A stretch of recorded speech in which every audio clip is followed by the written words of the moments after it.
Hey there, DIYers.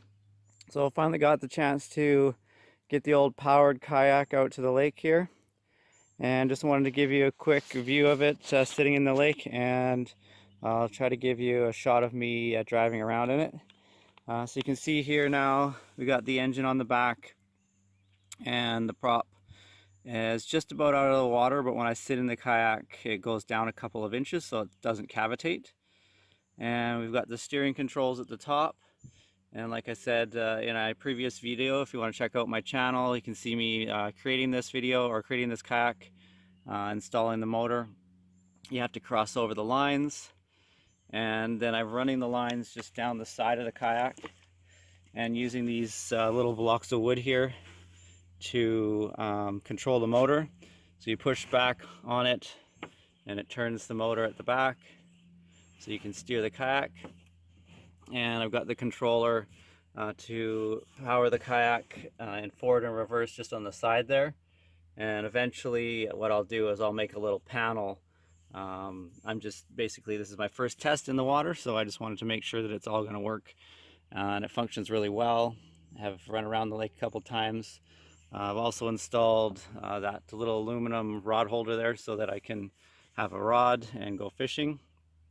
And I want to do a range test as well today, just to see how long the battery will last. And I'm just running it with a little lawnmower battery at this point, and I might get a bigger battery down the road if I wanted to do some long range kayaking or a lot of fishing. So anyways, I will jump in it and give you a little preview of me running around this little spot at the lake here.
Hey guys, I'm just going to leave you with a few clips of the boat in the water here, and just wanted to let you know that I do have a video on my channel about how this boat was built. I'll put a link up at the top here as well. If you like this video or any of my videos, please click the like. Always helps out, as well as subscribe because I'm continually coming up with projects like this one. I've got projects on my channel about building concepts for boats as well as campers. Lots of different projects that you might be interested in. So thanks for watching. Enjoy.